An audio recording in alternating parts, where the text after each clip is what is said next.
Barak, ministro de Defensa de Israel, durante su visita al continente americano, habla con el programa La Noche. Israel es el único miembro de las Naciones Unidas que ha sido atacada en su propia existencia por otros miembros de las Naciones Unidas. En entrevista con nuestro presentador y periodista Juan Pablo Vieri, el alto militar denuncia el riesgo que, según él, representa el sospechoso programa nuclear iraní para su país. Están tratando una y otra vez de desafiar a todo el planeta, sin importar las diferentes presiones. Revela la preocupación que significa para Israel la estrecha relación entre el régimen de Mahmoud Ahmadinejad y el gobierno sirio. Ellos quieren ponerse en una situación de hegemonía en el Golfo y están apoyando el terrorismo en todo el mundo.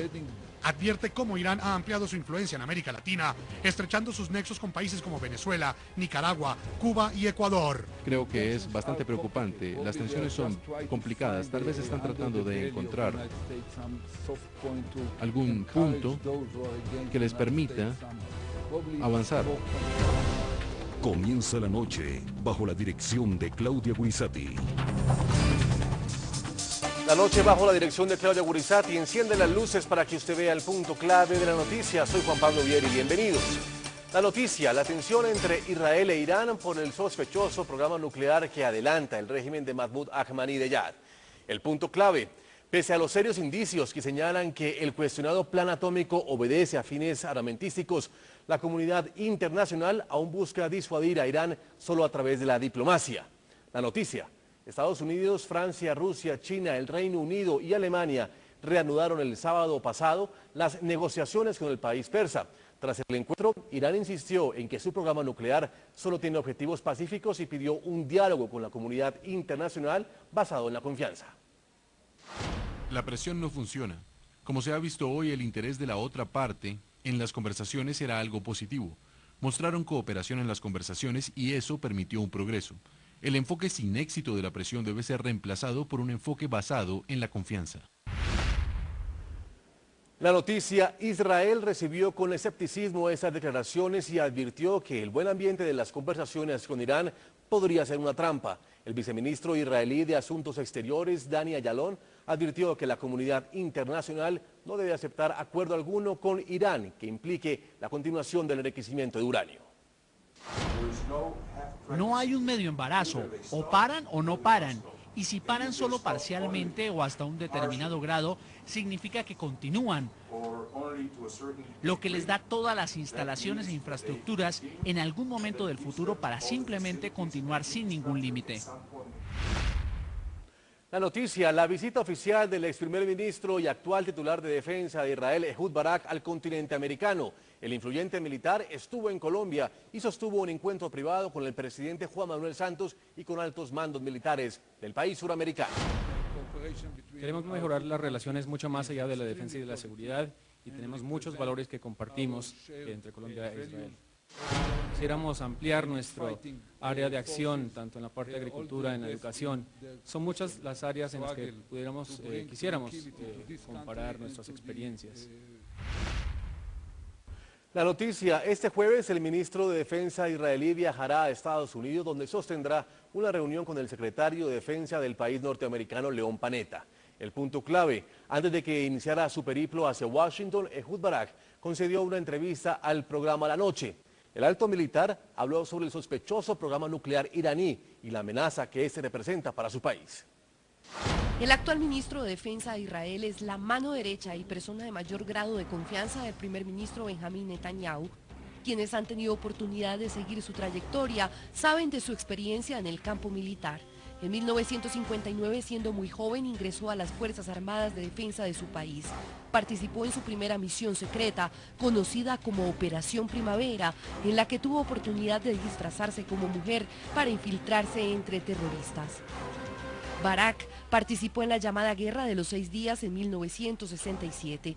Durante la Guerra de Yom Kippur en 1973 fue comandante de un batallón de tanques en la península de Sinaí. Luego pasó a ser jefe de la división de planeación y pudo convertirse en mayor general. En la operación de paz de Galilea fue vicecomandante de las fuerzas israelíes en el Líbano. Es el militar que más medallas de condecoración ha recibido.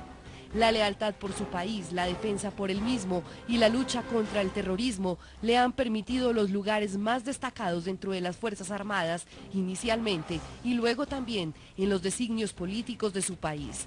Ostenta el rango militar más alto, el grado de teniente general. También cumplió una labor fundamental en momentos claves de la historia de Israel frente al histórico conflicto con Palestina. Justo tras la firma en 1994, el acuerdo supervisó el redespliegue de las Fuerzas Armadas en la Franja de Gaza y Jericó. Luego cumplió un papel protagónico en la conclusión del acuerdo de paz con Jordania. Tras estas funciones cumplidas con éxito, pasó a convertirse en ministro del Interior, ministro de Relaciones Exteriores, fue además presidente del Partido Laborista y resultó electo como primer ministro de Israel el 17 de mayo de 1999. Durante los últimos años es el militar con mayor responsabilidad en la seguridad y defensa de Israel. Tiene en sus manos importantes decisiones en la lucha antiterrorista y en velar que ninguna nación del mundo represente peligro para su nación. Por ejemplo, Irán, para detener su considerado peligroso programa nuclear y que hoy está en la mira de Estados Unidos y algunos países de Europa. Muy bien, le damos la bienvenida al ministro de Defensa de Israel, al señor Ehud Barak. Le damos la bienvenida a la noche de NTN 24. Gracias por acompañarnos. Bienvenido a nuestra teleaudiencia de América Latina y Estados Unidos y el resto del mundo. Muchas gracias por recibirme. Ministro Ehud Barak, ¿cómo le fue en Colombia en su reunión con el ministro y su homólogo de defensa colombiano? Fue una reunión muy interesante. Es la primera vez que estoy aquí. Es un país hermoso. Estuve en Tolemaida, a la base de entrenamiento de lanceros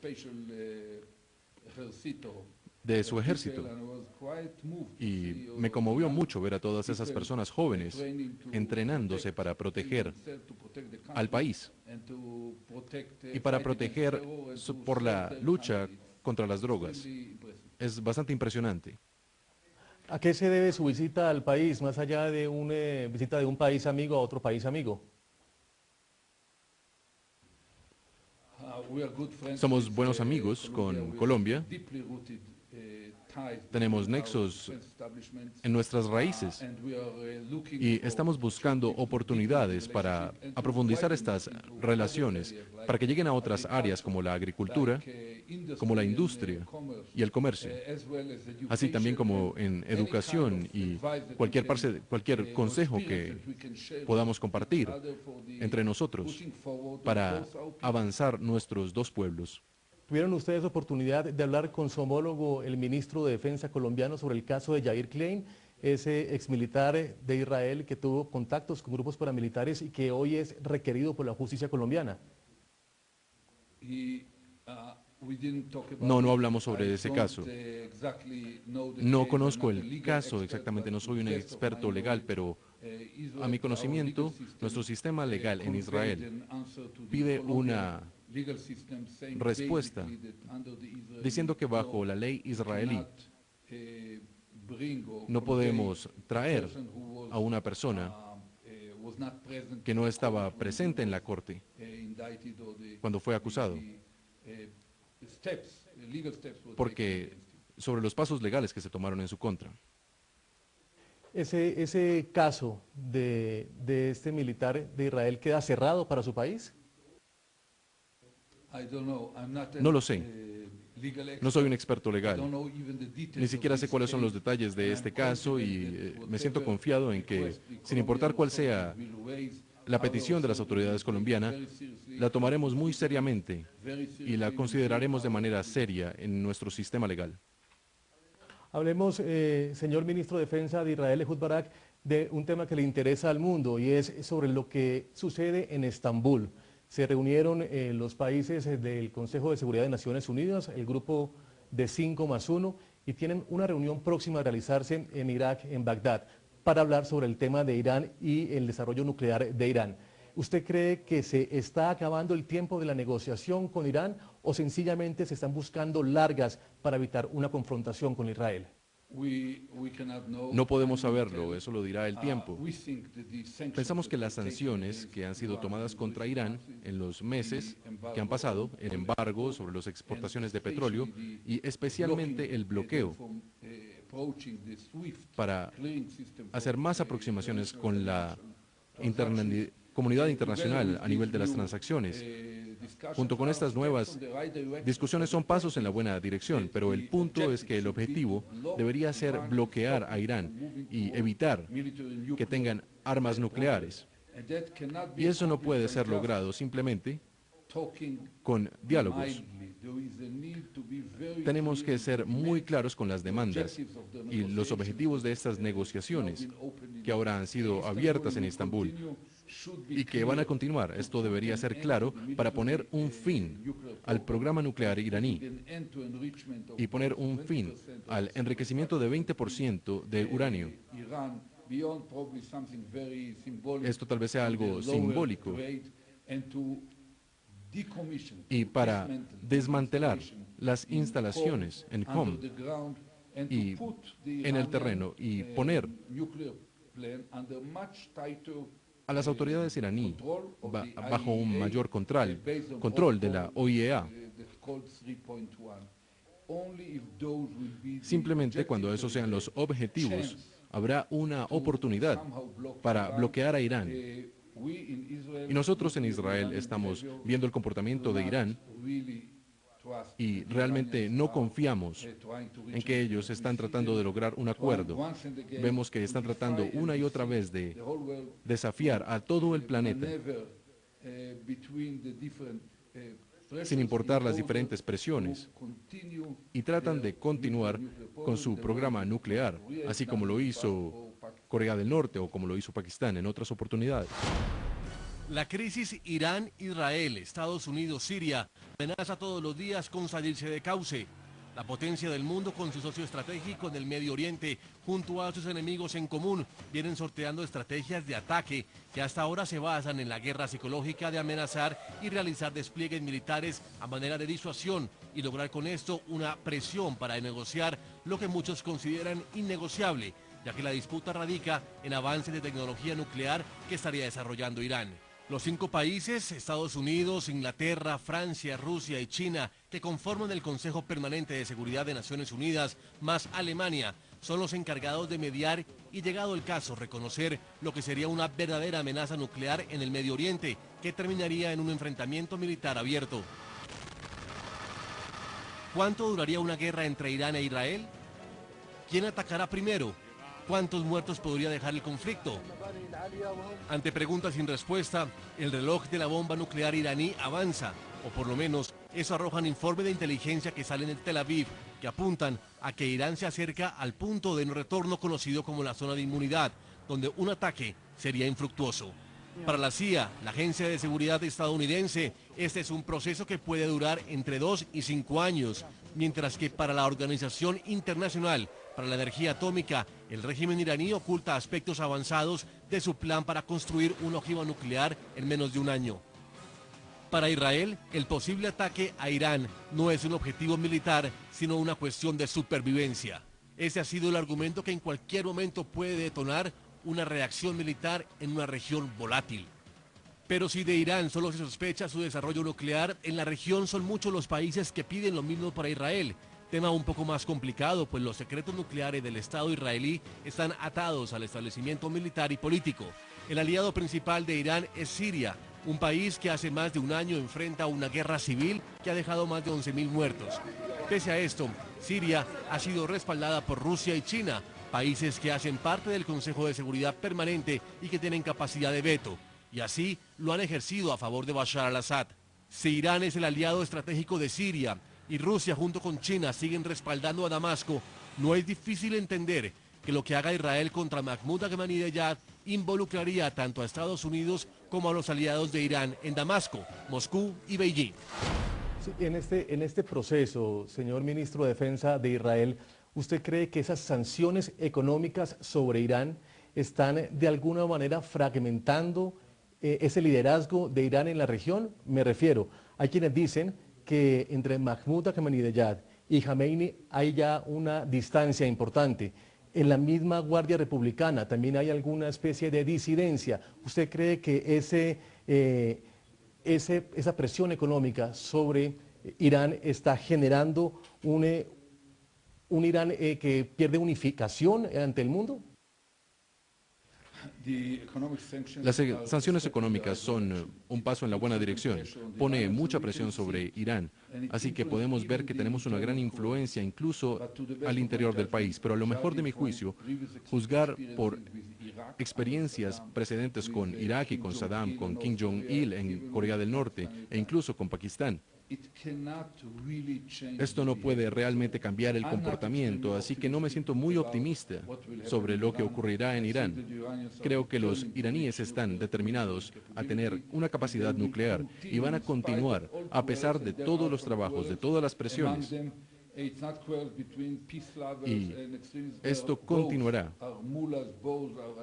Los ayatolas y las personas del gobierno, ambos son islamistas fundamentalistas. Y no es solo una amenaza para Israel, es una amenaza para todo el mundo y para la estabilidad y cualquier equilibrio que pueda concebirse. Ellos no solamente están poniendo esto en peligro, ellos quieren ponerse en una situación de hegemonía en el Golfo y están apoyando al terrorismo en todo el mundo. Y tienen estas actividades indirectas, incluso en este continente. Hablemos de ese principio de homogeneidad que usted hablaba en esa respuesta.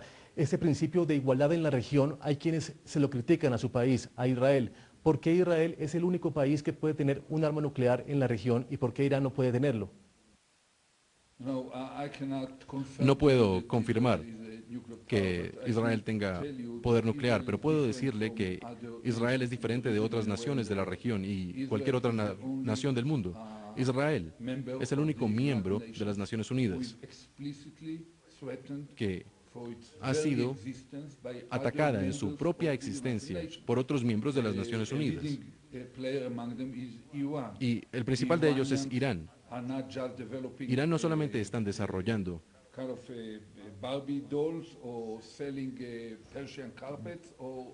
solamente están vendiendo productos o petróleo, ellos están desarrollando un programa nuclear y están tratando de desarrollar armas atómicas y al mismo tiempo han dicho de manera explícita que quieren destruir Israel y quieren eliminar a nuestro país de la historia y del mapa. No podemos simplemente sentarnos a ver esto. Tenemos que tomar esto de una manera muy seria en la historia del Estado de Israel, desde que nació este Estado. Así que es una situación muy delicada. Por supuesto, cuando llegue el fin del mundo, como lo dijo la Biblia, será una situación distinta. Pero mientras que la tierra tenga que ser reemplazada todo el tiempo, preferimos ser un león benigno. Sí, usted fue primer ministro de su país, es ministro de Defensa, es un soldado de su país y conoce muy bien la defensa de Israel. ¿No sabe si Israel tiene un arma nuclear?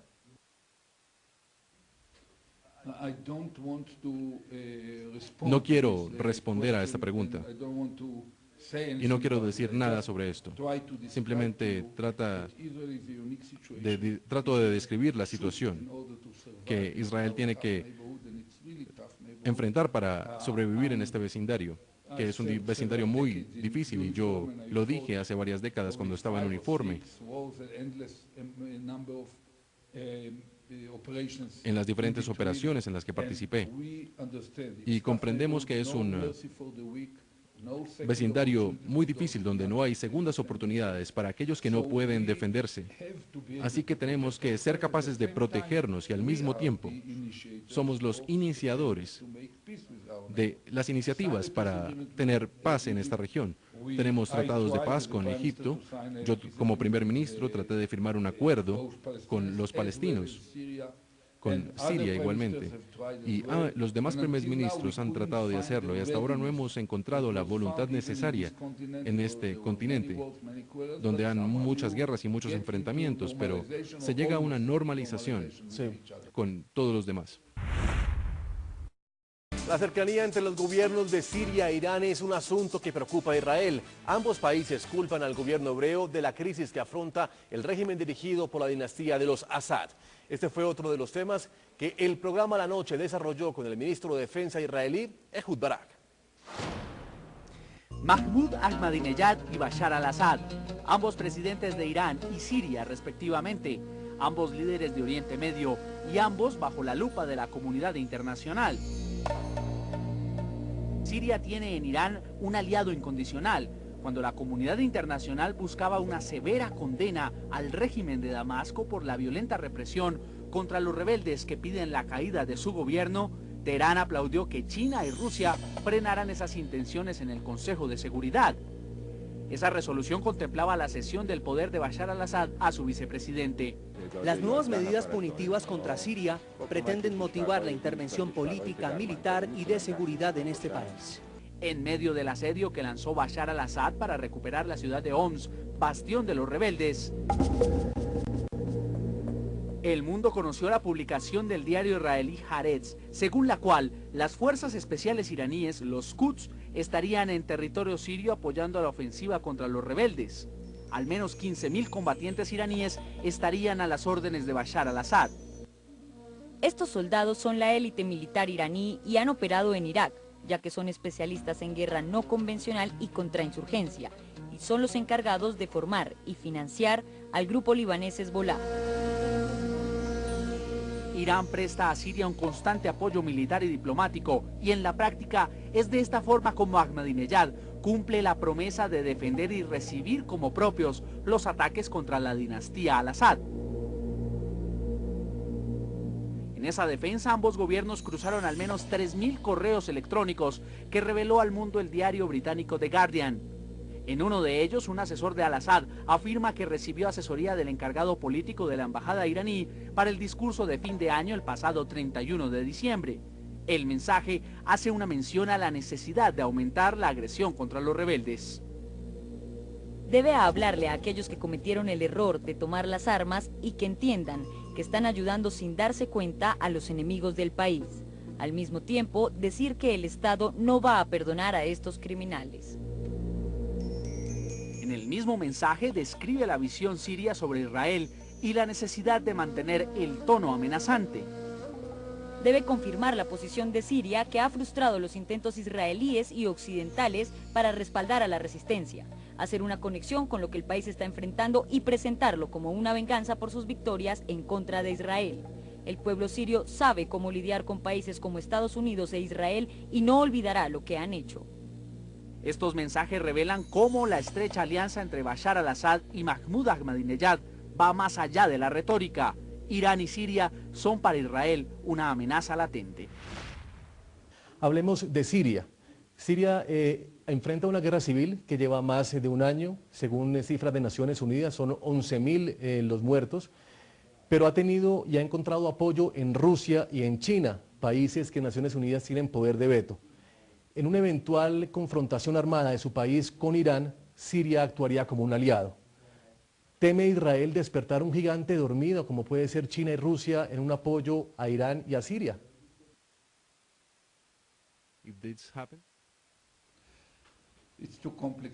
Es muy complicado para mi mente.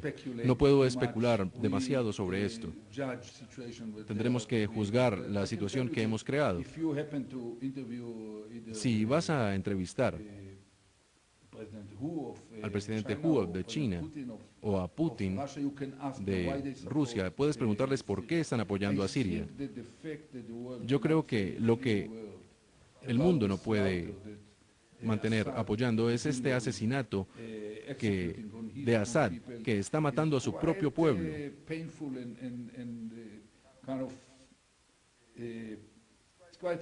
Es de verdad lamentable, porque es una verdadera tragedia lo que está ocurriendo ahí. Es una guerra civil, como tú lo dijiste. No creo que Assad pueda retomar la legitimidad con su pueblo, así que él va a caer en algún momento. Pero lo que ocurre ahora es una matanza de su pueblo. Y entre más tiempo se tome para estabilizarse, más profunda será esta guerra civil, incluso después de que él caiga. Creo que los rusos y los chinos tal vez tengan que pensar dos veces y tal vez encontrar una manera de convencer a Assad, de encontrar una solución. Tal vez ir a otro país con su familia y permitir que los sirios determinen su propio futuro. Cuando Israel habla del peligro que significa Irán para la vida de su país, Estados Unidos piensa y apoya cualquier decisión que tome su país, pero Estados Unidos piensa diferente y cree que Irán todavía no ha sido capaz de desarrollar un arma nuclear. Le pregunto si Israel podría desarrollar un ataque sin el respaldo y apoyo de Estados Unidos a Irán. No creo que sea apropiado contemplar este tipo de preguntas en frente de las cámaras de televisión. Hemos tenido un diálogo continuo con los Estados Unidos. Somos aliados. Los Estados Unidos son el poder principal de este mundo. Israel está ahí y apoya el modo de vida del oeste y los valores, así como lo describí. Y los Estados Unidos nos están ayudando mucho en términos de seguridad para nuestro país, pero Israel es un país soberano cuando tiene que ver con su destino y su seguridad. Y eso es claro para los Estados Unidos. Solamente el gobierno de Israel puede tomar las decisiones finales. Los escuchamos de manera muy seria y tratamos de comprender su punto de vista y ver cuáles son las diferencias de nuestro juicio, pero aún creemos que estamos hablando ahora al final de abril y todavía hay tiempo para que las sanciones muestren que pueden funcionar. Y todos tendremos que ver lo que ocurre una vez que sea claro que Irán no está tratando de llegar a un acuerdo, sino de crear problemas. Los diplomáticos británicos dijeron que los iraníes eran un país donde el liderazgo no dice lo que piensa y no hace lo que dice. Y al mismo tiempo funciona de alguna manera. No sienten que todo sea una gran coincidencia. Están haciendo lo que realmente quieren hacer. Recogiendo un poco las palabras de Benjamín Netanyahu, su primer ministro, el tiempo de la tolerancia en Israel se está acabando. ¿A qué se refiere esas palabras? ¿Qué enfoque tienen y a quién van dirigidas? Bueno, básicamente no quiere decir nada concreto para la próxima semana, pero quiere decir que cuando vemos hacia el futuro, nos damos cuenta de que gradualmente Irán, de manera deliberada, está tratando de crear una zona de inmunidad, como la llamamos, y de llevar a cabo su plan nuclear militar en diferentes sitios, en diferentes esquinas del país.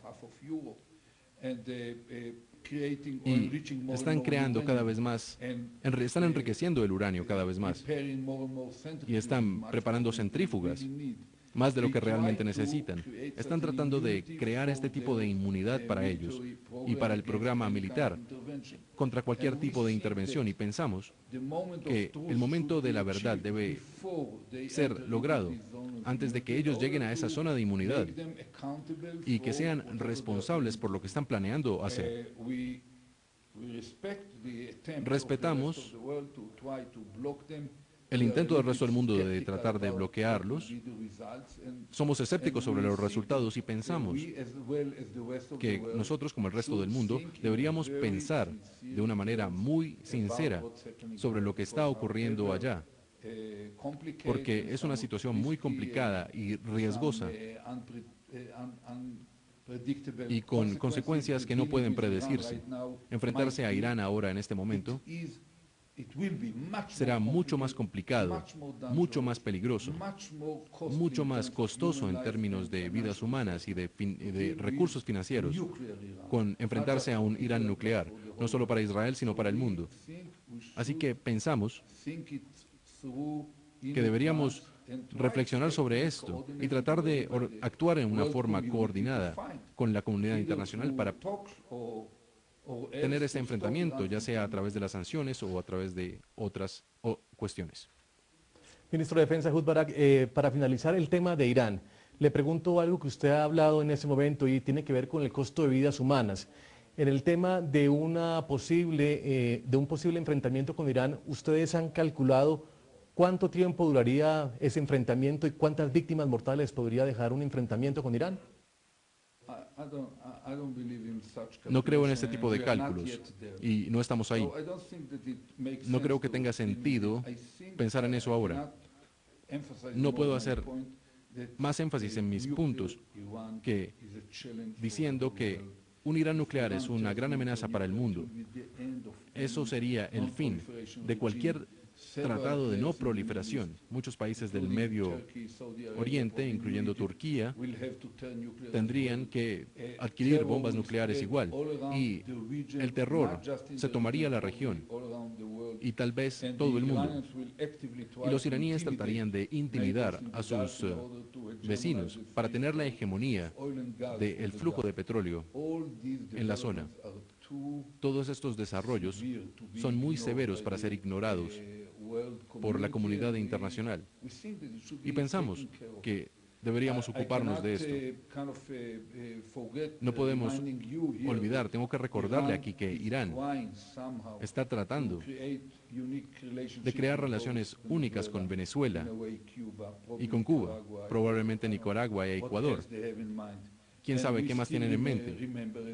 Y hay que recordar que Israel recibió los ataques iraníes en nuestras embajadas y en los centros comunitarios, en varios eventos. En Argentina, por ejemplo, recordamos la actividad terrorista de los grupos islámicos en la frontera entre Paraguay, Argentina y Brasil, y también en el Iguazú.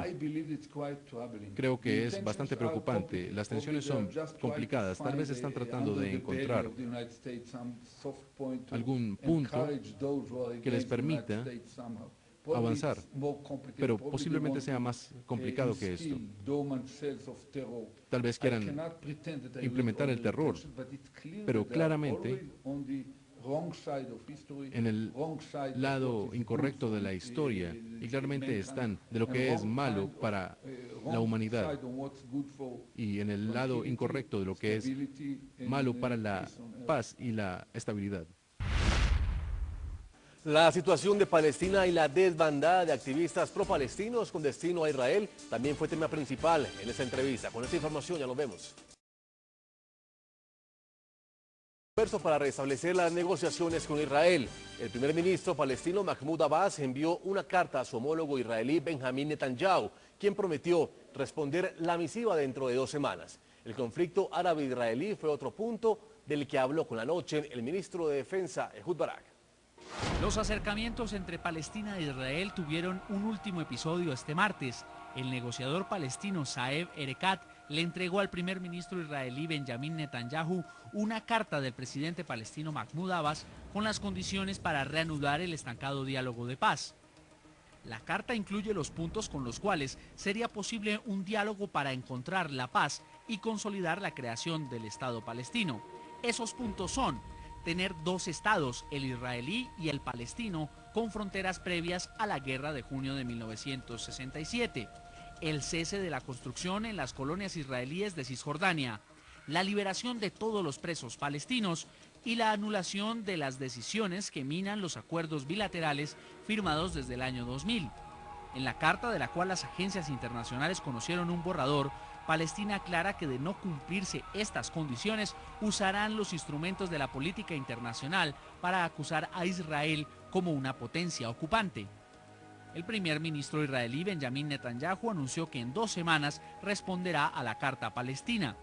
Este es el más reciente gesto de paz entre palestinos e israelíes, quienes no intercambiaban mensajes sobre la situación en Oriente Medio desde el pasado enero, cuando las partes se reunieron en Jordania. Palestinos e israelíes retiraron entonces su voluntad de diálogo ante las profundas diferencias y la falta de confianza entre las partes. Esos encuentros tuvieron lugar luego de los esfuerzos diplomáticos que lanzó Palestina en los organismos internacionales como Naciones Unidas. La nación árabe consiguió ser reconocida por la UNESCO.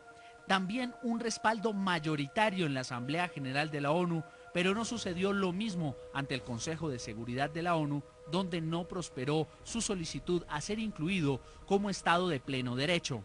Nuestro pueblo está esperando oír la respuesta del mundo. ¿Le permitiremos a Israel continuar con su ocupación, con el último proyecto de ocupación en el mundo? Somos el último pueblo que permanece ocupado y va a permitir el mundo que Israel siga ocupando por siempre, y le va a permitir a Israel permitir un Estado por fuera de la ley y sin responsabilidad. Se le va a permitir a Israel continuando a rechazar las resoluciones del Consejo de Seguridad y de la Asamblea General de las Naciones Unidas y de la Corte Internacional de Justicia y de las posiciones de la gran mayoría de naciones del mundo.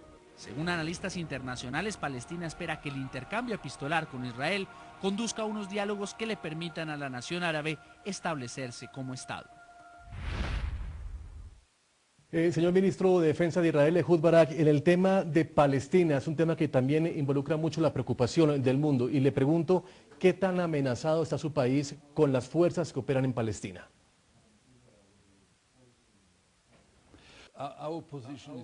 Nuestra posición es clara. Todos los gobiernos de las últimas generaciones han dicho lo mismo. Queremos una solución de 2 estados para 2 pueblos. Un Israel seguro con una Palestina independiente.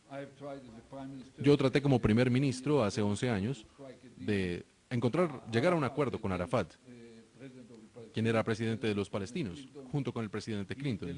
Y él optó por el terrorismo,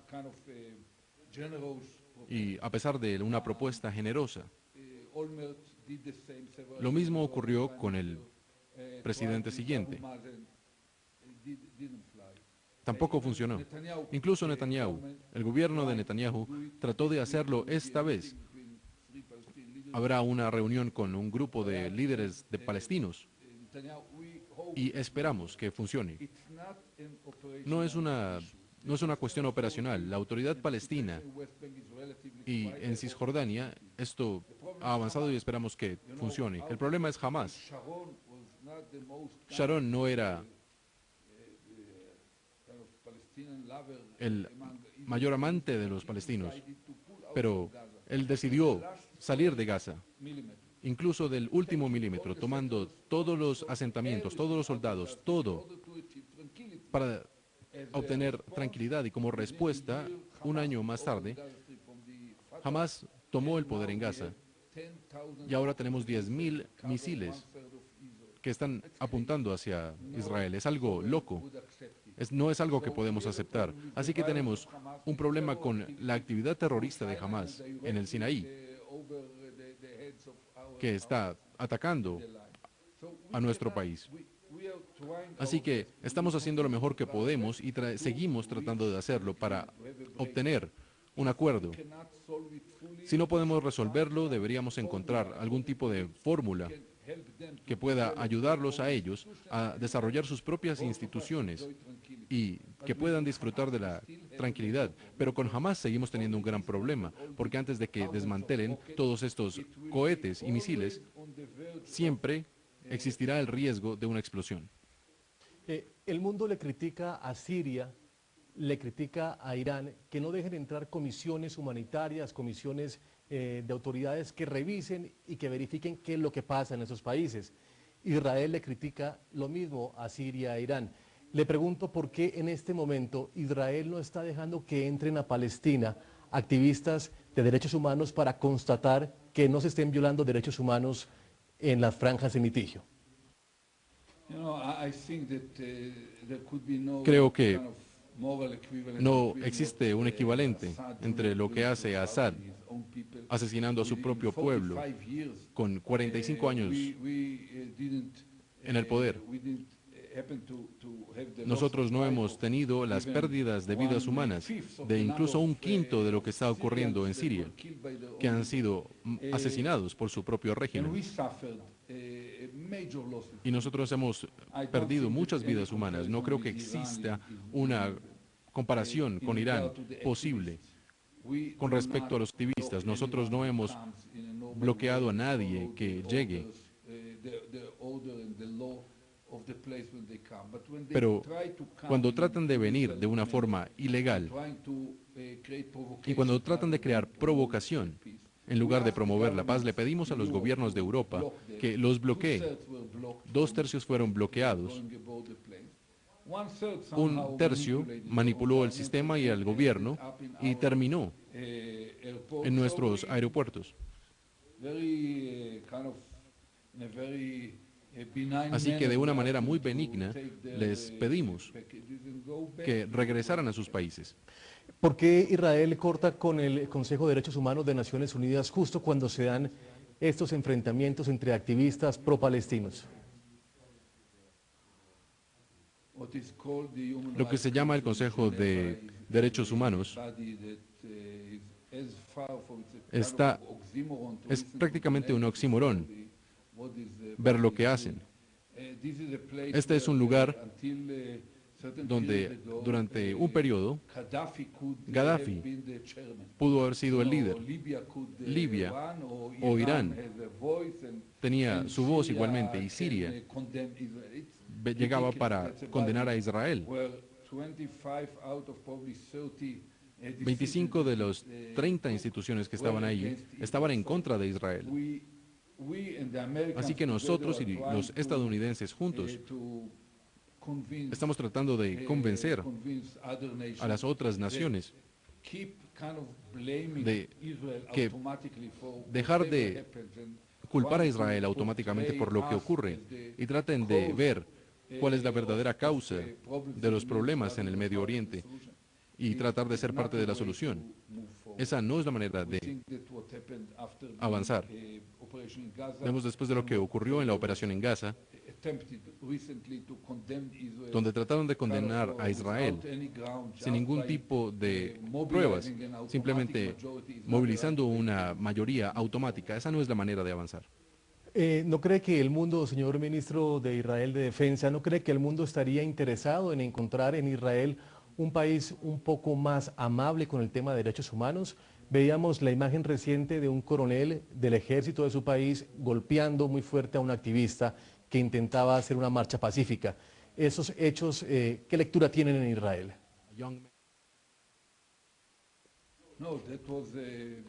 No, ese fue un comportamiento que fue condenado por nuestras propias fuerzas. El comandante de las Fuerzas Armadas fue suspendido de sus funciones hasta que este caso sea clarificado, como en cualquier otro lugar donde hay muchas personas que son activistas y hay errores que son humanos o juicios equivocados. Pero decir que Israel no respeta los derechos humanos es una mentira absoluta. Puedo decirle que incluso con los musulmanes del Medio Oriente, aquellos que se van de los países árabes y llegan a Israel, tienen muchas más libertades para ellos, para las mujeres en sus familias, para los jóvenes que tengan oportunidades de obtener una buena educación. No creo que en otros países árabes donde existe la oposición, se puede hablar de manera vehemente contra el gobierno, como las personas árabes de nuestro parlamento pueden hacerlo. No creo que ningún vecino árabe se pueda llegar a la Corte Suprema y tener un trato igual como ocurre en Israel, incluso con los palestinos, que están bajo nuestro control. Así que nosotros vamos en la dirección opuesta. Nosotros somos un ejemplo excepcional en el Medio Oriente de un país abierto, de una sociedad libre, donde se respeta la ley y donde todo se puede resolver. Cualquier problema contra el país o contra el gobierno o contra las fuerzas militares puede ser tratado, incluso de la menor manera. Y creo que el Medio Oriente será un lugar diferente cuando todos los países lleguen y alcancen el mismo nivel de democracia, apertura y tolerancia en sus sociedades. En ese orden de ideas, señor ministro, para terminar, le pregunto si el mundo está pidiendo la inclusión de Palestina en Naciones Unidas. En el continente latino, en América Latina, todos los países, a excepción de 2 o 3, piden la inclusión de Palestina en Naciones Unidas. ¿No es un mensaje del mundo hacia Israel para que de alguna manera cambie su forma de pensar tan cerrada a veces con lo que sucede con los palestinos? Nosotros escuchamos al mundo y también nos escuchamos a nosotros mismos. Escuchamos los intereses y nuestro interés es tener un acuerdo con los palestinos, donde un Israel seguro pueda vivir al lado de una Palestina independiente. Pero pensamos que tomar esta aproximación de llegar a las Naciones Unidas sin haber logrado un acuerdo con los palestinos, que el Consejo de Seguridad está pidiendo, pensamos que tenemos que sentarnos junto con los estadounidenses y con otras personas en esa misma mesa y resolver el problema y alcanzar un acuerdo sobre una base permanente. Y solamente allí podríamos tomar la aproximación de llegar a las Naciones Unidas para que sean aceptados como un Estado y como un miembro. Tal vez por ahora sea artificial.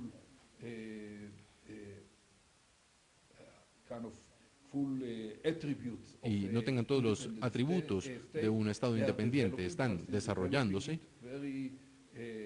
de una manera muy rápida, bajo el liderazgo del primer ministro Fayyad.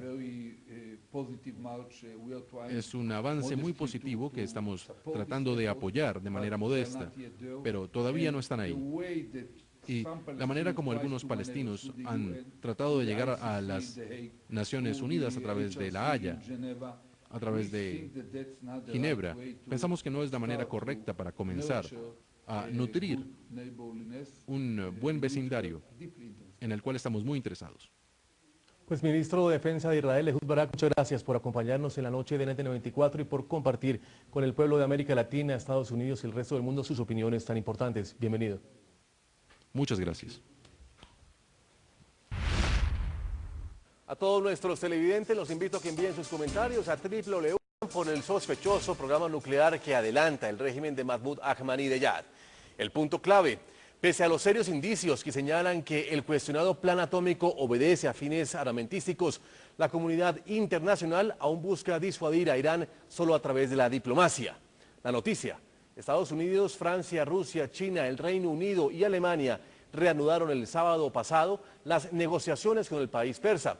Tras el encuentro, Irán insistió en que su programa nuclear solo tiene objetivos pacíficos y pidió un diálogo con la comunidad internacional basado en la confianza. La presión no funciona. Como se ha visto hoy, el interés de la otra parte en las conversaciones era algo positivo. Mostraron cooperación en las conversaciones y eso permitió un progreso. El enfoque sin éxito de la presión debe ser reemplazado por un enfoque basado en la confianza. La noticia: Israel recibió con escepticismo esas declaraciones y advirtió que el buen ambiente de las conversaciones con Irán podría ser una trampa. El viceministro israelí de Asuntos Exteriores, Dani Ayalon, advirtió que la comunidad internacional no debe aceptar acuerdo alguno con Irán que implique la continuación del enriquecimiento de uranio. No hay un medio embarazo, o paran o no paran. Y si paran solo parcialmente o hasta un determinado grado, significa que continúan, lo que les da todas las instalaciones e infraestructuras en algún momento del futuro para siempre. Barak, ministro de Defensa de Israel, durante su visita al continente americano, habla con el programa La Noche. Israel es el único miembro de las Naciones Unidas que ha sido atacada en su propia existencia por otros miembros de las Naciones Unidas. En entrevista con nuestro presentador y periodista Juan Pablo Vieri, el alto militar denuncia el riesgo que, según él, representa el sospechoso programa nuclear iraní para su país. Están tratando una y otra vez de desafiar a todo el planeta, sin importar las diferentes presiones. Revela la preocupación que significa para Israel la estrecha relación entre el régimen de Mahmoud Ahmadinejad y el gobierno sirio.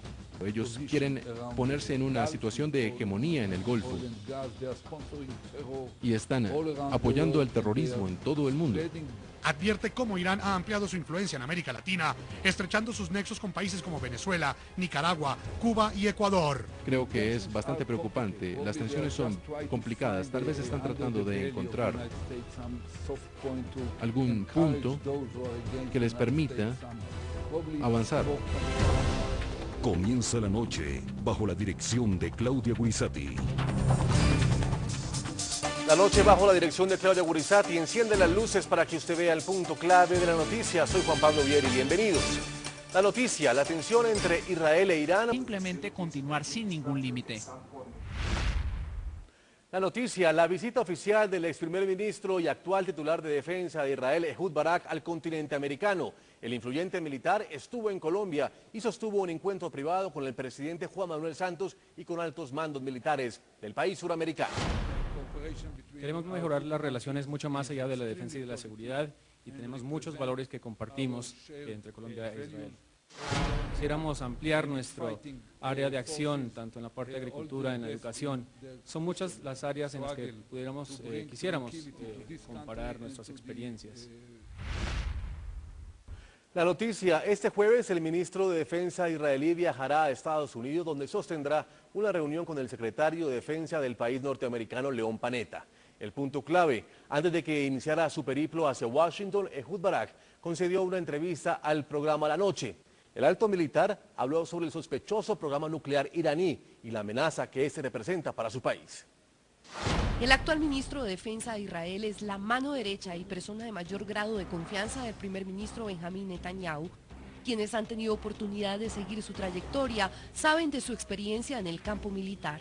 En 1959, siendo muy joven, ingresó a las Fuerzas Armadas de Defensa de su país. Participó en su primera misión secreta, conocida como Operación Primavera, en la que tuvo oportunidad de disfrazarse como mujer para infiltrarse entre terroristas.